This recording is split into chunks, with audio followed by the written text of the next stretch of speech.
Nagsimula na nga muli ang practice ng Women's Gilas Pilipinas. Paghahanda nga ito sa paparating na mga laban ng Gilas Pilipinas.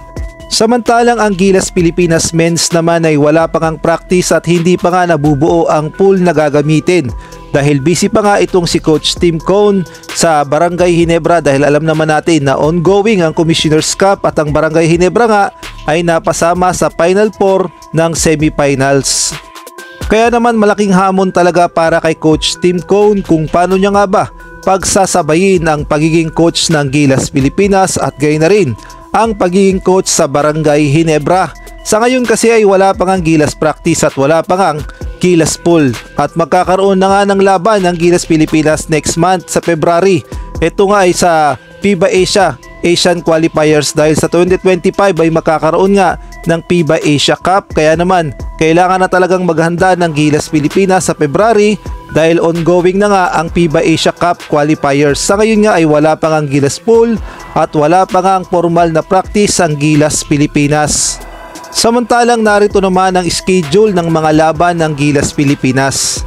Magsisimula nga sa February 22 ang FIBA Asia Cup Qualifiers kung saan makakalaban nga ng Gilas Pilipinas ang Hong Kong, tapos sa February 25 naman kontra sa Chinese Taipei, November 21 kontra sa New Zealand, sa November 24 kontra naman sa Hong Kong, at sa February 25, 2025 kontra naman sa Chinese Taipei, at sa February 23, 2025 kontra naman ulit sa New Zealand. At magkakaroon din ng FIBA Men's Olympic Qualifying Tournament sa July 3 kontra nga sa Latvia laban sa Pilipinas, at sa July 4 kontra naman ito sa Georgia. Kaya naman malaking hamon talaga para kay Coach Tim Cone kung paano niya pagsasabayin ang Barangay Ginebra at ang Gilas Pilipinas sa February sa FIBA Asia Cup Qualifiers. Sa ibang balita naman, ang ex-NBA player pala na si Jeremy Lin, kahit pala lumaki siya sa Amerika, ay nasecure pala niya ang kanyang passport sa Taiwan dahil si Jeremy Lin nga ay isang Taiwanese at lumaki lamang siya sa Amerika. Kaya naman malaki ang posibilidad na itong si Jeremy Lin ay makapaglaro sa Chinese Taipei, at malaking tulong nga ito sa Chinese Taipei kapag nakaharap nila ang Gilas Pilipinas sa FIBA Asia Cup Qualifiers dahil maaasahan itong si Jeremy Lin. Samantalang breaking news nga ito ngang si Coach Jojo Lastimosa ang napipisil ng Gilas Pilipinas o ng SBP upang gawing team manager ng Gilas Pilipinas, at ayon na rin nga yan sa naging report ng Spin.ph na ito ngang si Coach Jolas ang matunog na bagong team manager ng Gilas Pilipinas at makakasama niya nga itong si Coach Tim Cone.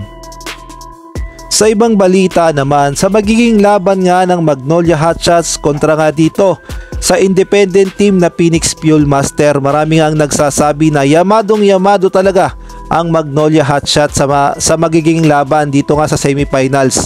Ngunit ang Phoenix Fuel Master nga ay merong matinding motivation. Sinabi kasi ng owner ng Phoenix Fuel Master na si Sir Dennis Oy na ang Phoenix Fuel Master nga ay makakatanggap ng 3 times na bonus dahil nakapasok nga sila sa semifinals. What more pa kaya kung makapasok sa finals ang Phoenix Fuel Master? Malamang ay malaking bonus talaga ang kanilang matatanggap kay Sir Dennis Oy, kaya naman motivated ang Phoenix Fuel Master na talunin ang Magnolia Hotshots sa semifinals.